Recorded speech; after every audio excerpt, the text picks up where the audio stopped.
CeCe is one of the most annoying fighters to go up against right now. Before the Life Bane items got nerfed and the fighter emblem got buffed at the same time, CeCe received a series of buffs. That's why she's incredibly strong at the moment. But I don't know if it's just me. When I use CeCe, I find her really boring to play. I mean, it's mostly just spamming the first skill. She has no burst damage and no crowd control. How ironic that her name is CeCe. Still, her sustain is insane, and she's great at harassing her lane opponent. She's probably the strongest EXP laner right now in terms of laning.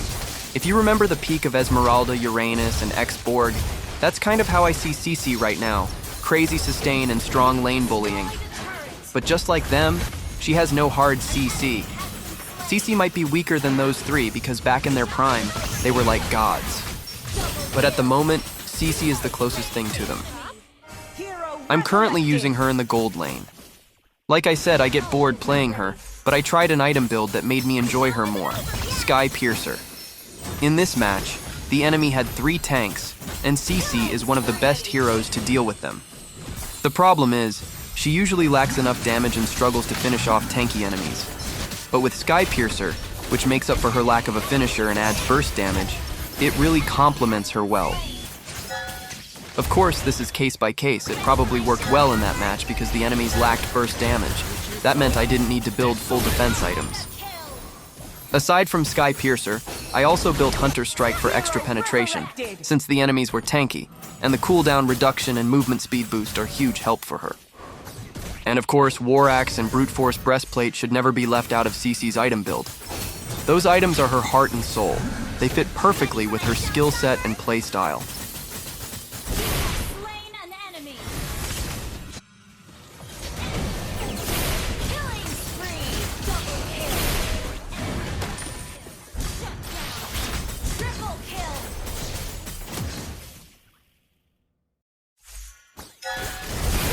That was almost a savage, but one enemy had already died and I didn't catch up. I targeted their mage first and chased them down, which made me go too far away.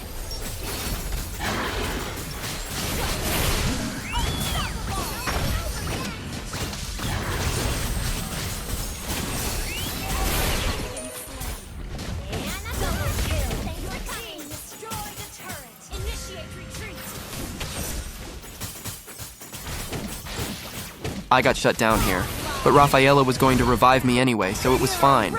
I didn't even feel like I died in the game because every time I got killed, I'd just get revived right away.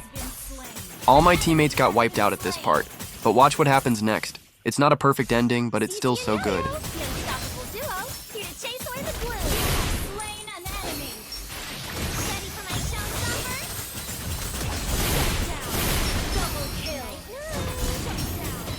Yeah, the enemy got the Lord.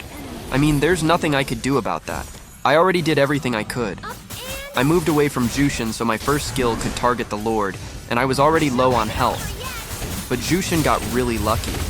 That's exactly why I was targeting him earlier.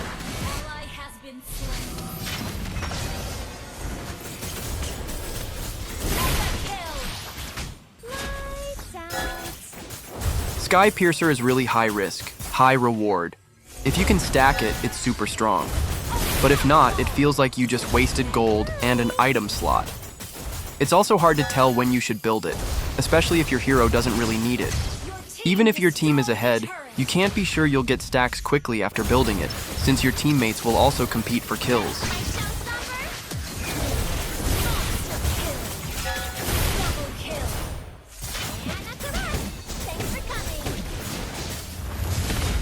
But if your team is behind in gold, you definitely shouldn't build it, because you're already at a disadvantage and you'd be wasting an item slot on something high risk. It'll be hard to kill enemies or even bring them to low HP since they're ahead. That's why Sky Piercer isn't a good choice in that situation.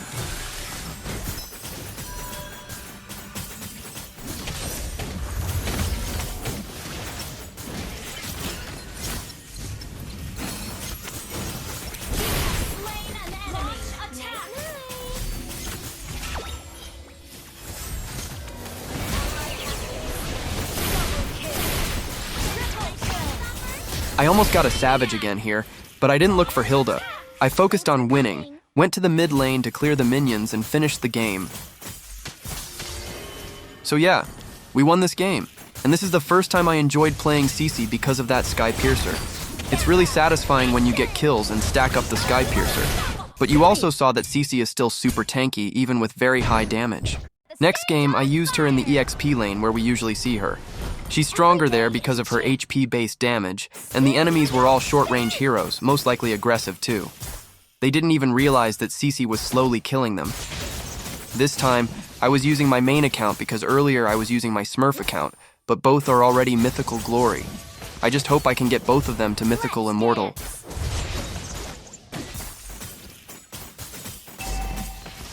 Ruby's mistake here was fighting back even though she was at a huge disadvantage in the early game. Like I said, CeCe is really strong at bullying in lane right now. She's probably the strongest. That's why you shouldn't fight her, because it'll be even harder for you if she kills you or gets you to low HP. Then the enemy jungler got killed here, so the turtle was free for us. The first turtle is really important now because the EXP it gives is a huge help, especially for roamers. That's why in a fight for the first turtle, whoever gets it will usually have a big advantage most of the time. And in the early game, you'll pretty much just repeat the same thing. Poke the enemy with your first skill. But what you should do is avoid going too far from your turret when you're up against CeCe. If you're using Ruby, just last hit the minions, and if CeCe gets over-aggressive, then use your second skill or ultimate.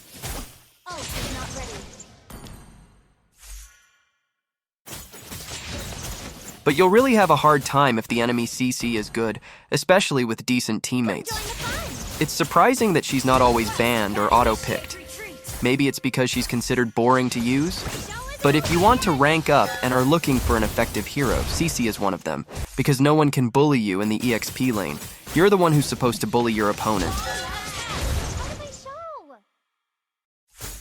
So, someone requested to know what I do in the early game. It's simple.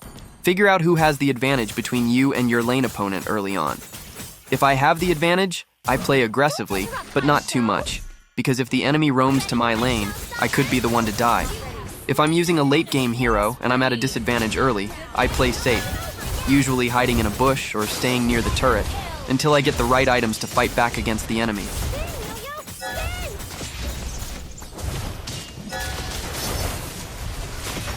For CeCe's spell, I think Vengeance is the most effective for her, and I highly recommend it too because of its anti-burst factor.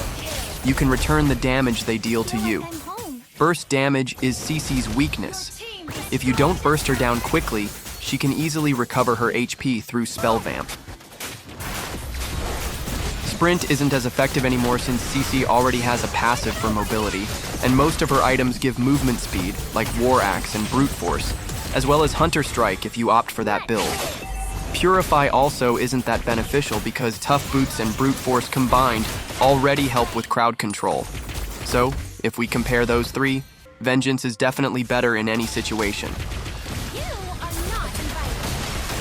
It's really hard to kill CeCe. I didn't even die in this game because of her sustain. And heroes that rely on a single burst combo, like Nolan or Hellcurt, are exactly the type CeCe loves to face, because they can't burst her down. At most, they can only get her to half HP, but CeCe can easily recover it, especially if there's no follow-up from the enemy team. Yes, you need to burst CeCe, but most of the time, one hero's burst damage isn't enough, especially if you have the right build for her. You really need to know how to adjust your build. Don't just copy from the top globals. You should know exactly which item to build. For example, if the strong enemy is dealing continuous magic damage like Chang'e, then go for Radiant Armor.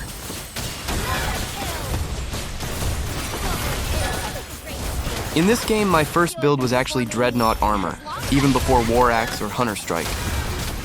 That's because it's good against skill-based heroes like Ruby, who was my lane opponent, and also Nolan since he was their jungler. But if the enemy jungler dealt magic damage, I might have skipped Dreadnought Armor, since I could easily handle Ruby.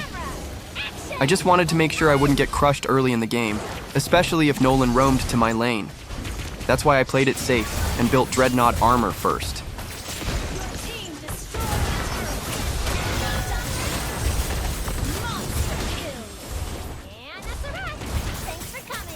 In this game, I didn't build Sky Piercer because it was hard to compete with our Granger for kills. And in the EXP lane, you really shouldn't build Sky Piercer anyway, even when I'm using Masha, because most of the time, I just sacrifice myself for our Marksman or Jungler. That means my Sky Piercer stacks would just go to waste, and that factor would be gone if I built it on Masha.